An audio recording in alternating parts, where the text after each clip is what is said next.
કોંગ્રેસના પૂર્વ પ્રદેશ પ્રમુખ જગદીશ ઠાકોરનો વાણી વિલાસ સામે આવ્યો છે। ભાજપ ધાક ધમકી આપશે તો રાધનપુર વાળી થશે।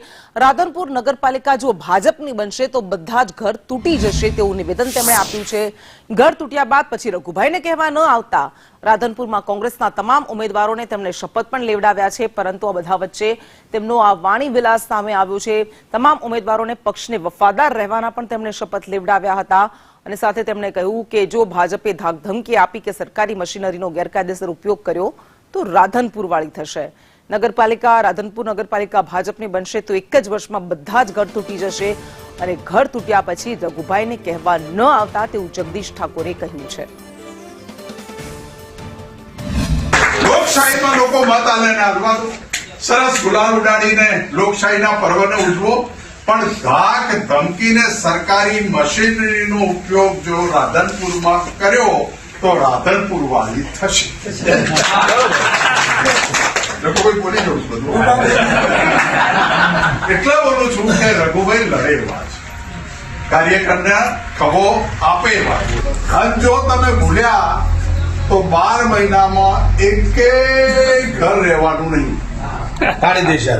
એક ઘર રહેવાનું નહીં અને ઘર તૂટે તો પછી રઘુભાઈ કહેવાના।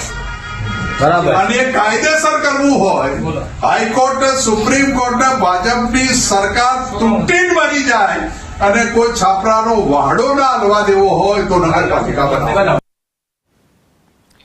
અને જગદીશ ઠાકોર પૂર્વ પ્રદેશ પ્રમુખ કોંગ્રેસના આપણી સાથે જોડાઈ ગયા છે। જગદીશભાઈ, સ્વાગત આપનું। આપ જે આ કહી રહ્યા છો કે જો નગરપાલિકા ભાજપની બનશે રાધનપુર નગરપાલિકા તો રાધનપુર વાળી થશે, ભાજપ નગરપાલિકા બનશે તો પછી બધા જ ઘર તૂટી જશે, એટલે કહેવાનો અર્થ શું છે અહીંયા આપનો? બે મુદ્દાઓ છે। સમગ્ર ગુજરાતમાં આપ જોઈ રહ્યા છો, આજના બધા ન્યૂઝમાં કોંગ્રેસના ઉમેદવારોને ડરાવી ધમકાવી તમામ સરકારી મશીનરીનો ઉપયોગ કરાવીને ફોર્મ પરત ખેંચવા માટેની એક્સરસાઇઝ ભારતીય જનતા પાર્ટીએ કરી। એમાં સરકારી તંત્ર અને પક્ષનું સંગઠન આજથી નહીં વર્ષોથી આ કામે લાગ્યું છે અને આ નાની ચૂંટણીઓમાં પણ નગરપાલિકા, તાલુકા પંચાયત અને જિલ્લા પંચાયતમાં આખા ગુજરાતમાં કર્યું।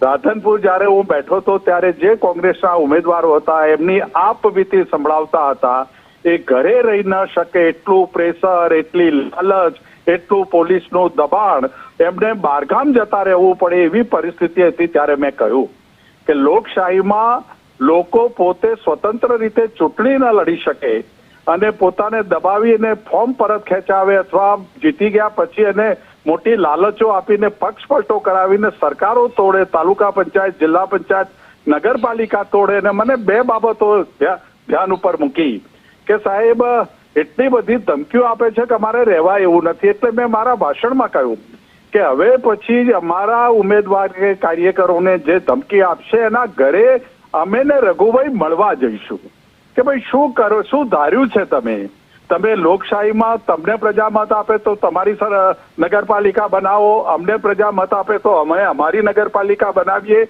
અને મેં જોયું છે નગરપાલિકા જે ભારતીય જનતા પાર્ટીની છે, તમે કોઈ મોટા ટ્રસ્ટને, ઉદ્યોગપતિઓને લાખો એકર જમીનો એને દબાણ કરી હોય તો એને નિયમબદ્ધ કરીને એને જંત્રી ચાર્જ કે 99 વર્ષના ભાડા પટ્ટે આપી શકો છો।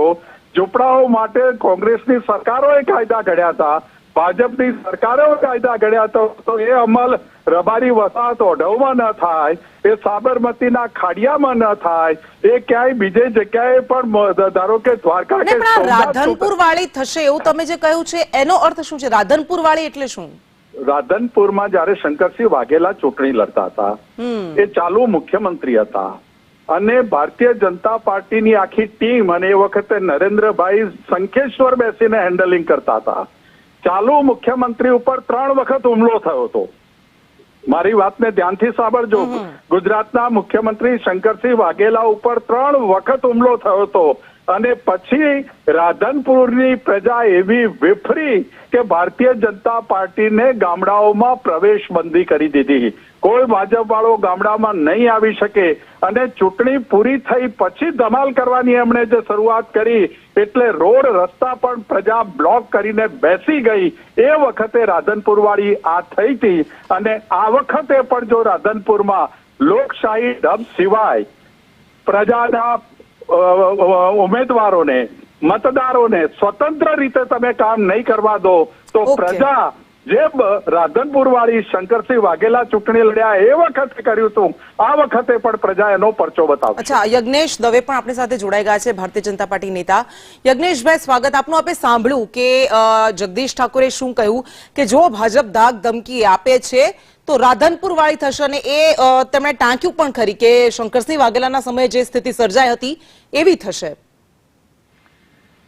જગદીશભાઈ ઠાકોર જ્યારે કોંગ્રેસના પ્રમુખ હતા ત્યારે કોંગ્રેસની અંદર તેઓ કેવું પ્રદર્શન કરી ચૂક્યા છે આખી દેશની જનતા જાણે છે, ગુજરાતની જનતા પણ જાણે છે કે કોંગ્રેસનું શું હાલત હતી ગુજરાતની અંદર. બીજી વાત એ છે કે જ્યારે આપણે વાત કરીએ ઉમેદવારોની તો ઉમેદવારની વાત પહેલા તો બાજુમાં મૂકીએ, પહેલા મતદારોની વાત કરીએ કે જે મતદારો જ તમને સાથ નથી આપતા, જે મતદારો તમને મત નથી આપતા, જે મતદારો તમારી ગુજરાતની અંદર આ પરિસ્થિતિ કરે.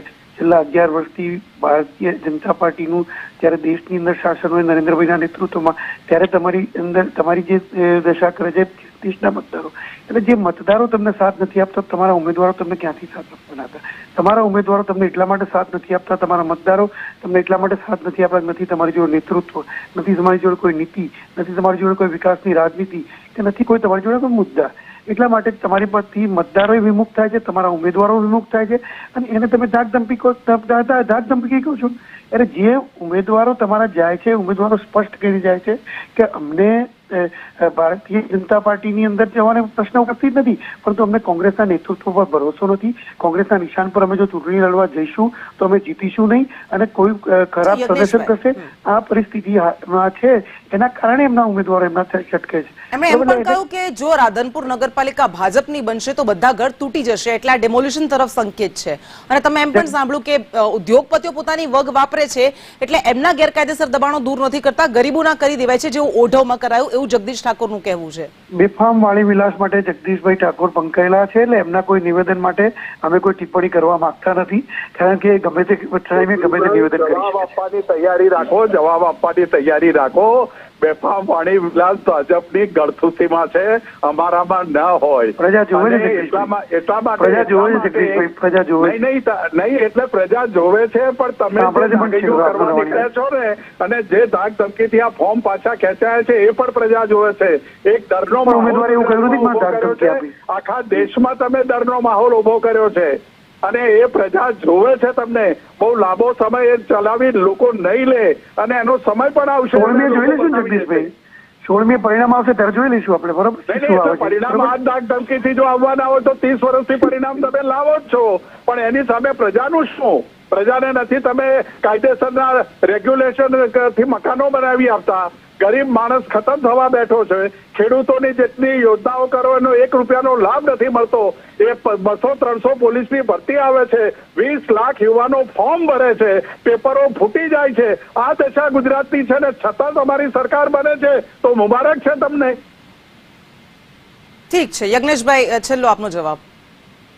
મેં કીધું જગદીશભાઈ ઠાકોર સિનિયર નેતા છે કોંગ્રેસના, એમના જે નિવેદનો છે એ નિવેદનો માટે આપને પણ ખ્યાલ છે, ગુજરાતની જનતાને ખ્યાલ છે. અને જ્યાં સુધી મત આપવાનો સવાલ છે તો ગુજરાતની જનતા પોતાનો વિકાસ જોવે છે, અને વિકાસના મુદ્દે મત આપતી હોય છે, અને વિકાસના મુદ્દે મત આપશે. અને ભારતીય જનતા પાર્ટીને ગુજરાતની જનતા ઉપર અને ગુજરાતના નાગરિકો ઉપર, ગુજરાતના મતદારો પર પૂરેપૂરો ભરોસો છે. ઓકે, આ બંને સંદેશ ન્યૂઝ સાથે જોડાયા, વાત કરી તે માટે ખૂબ ખૂબ આભાર. તો જગદીશ ઠાકોરે જે શબ્દો કહ્યા તેને લઈને હવે રાજનીતિ ગરમાશે, એમાં કોઈ નવાઈ નથી. યજ્ઞેશ દવે પણ સામે પલટવાર કર્યા છે.